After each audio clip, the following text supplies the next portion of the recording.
সালটা 1987। প্রিয়রঞ্জন দাশমুন্সির স্লোগান ছিল গ্রাম বাংলার গর্জন শোনো, লাল দুর্গে আঘাত হানো। সেই গর্জনে বর্ষণ হয়নি। প্রায় 3.5 দশক পরে বঙ্গ রাজনীতিতে ফের এক পোশাকি গর্জন। সন্দেশখালীর অসহায় মানুষের আর্তচিৎকার, প্রতিবাদ, প্রতিরোধ যখন নাড়া ফেলে দিয়েছে বঙ্গ রাজনীতিতে, প্রায় প্রতিদিনই ক্ষোভের আগুনে পুড়ছিল সন্দেশখালীর কোনো না কোনো গ্রাম। কিন্তু অধরা ছিল মূল অভিযুক্ত তৃণমূল নেতা শেখ শাহজাহান। তখন ব্রিগেডে জনগর্জন সভার ডাক দেন অভিষেক বন্দ্যোপাধ্যায়। এই যে 2 বছর ধরে বাংলার প্রতি লাঞ্ছনা, নিপীড়ন, অত্যাচার, বঞ্চনা এবং একাধিক জনকল্যাণমূলক প্রকল্পের টাকা জোর জবরদস্তি গায়ের জোরে প্রায় বন্ধ করে দেওয়া,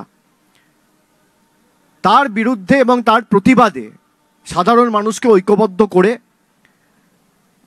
জনগর্জন সভার আহ্বান।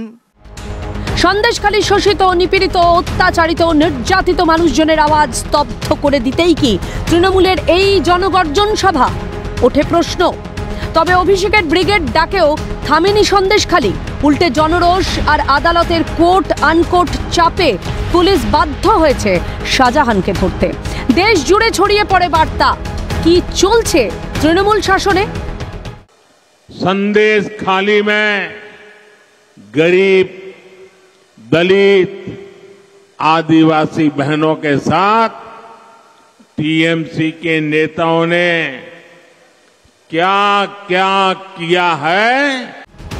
সন্দেশখালী যদি নির্যাতন, নিপীড়নের প্রতীক হয়, তবে সন্দেশখালী প্রতিবাদ, প্রতিরোধেরও প্রতীক। প্রতিবাদ, প্রতিরোধের সেই গণগর্জনকে কি চাপা দেওয়া যাবে কোর্ট আনকোর্ট জনগর্জন সমাবেশের জনারণ্য দেখিয়ে? নিজের ঢাক নিজে পিটিয়ে কি চাপা দেওয়া যায় অন্যের ঢাকের আওয়াজ? ব্রিগেডের কোর্ট আনকোর্ট জনগর্জনে কি স্তব্ধ হবে সন্দেশখালীর নির্যাতিতা মা বোনেদের ক্রন্দন রোল?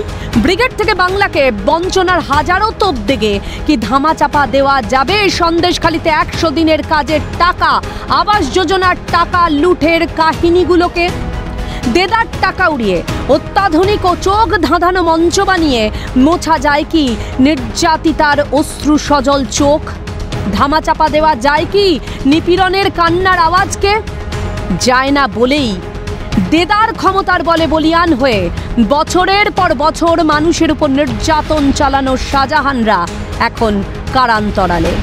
সাজানো গোছানো মঞ্চে পোশাকি নামের জনগর্জন থেমে যায় এক বেলাতেই। কিন্তু এখনো জেগে আছে সন্দেশখালীর প্রতিবাদ, প্রতিরোধ। আসল জনগর্জন, আম জনতার আওয়াজ। ক্যালকাটা নিউজ।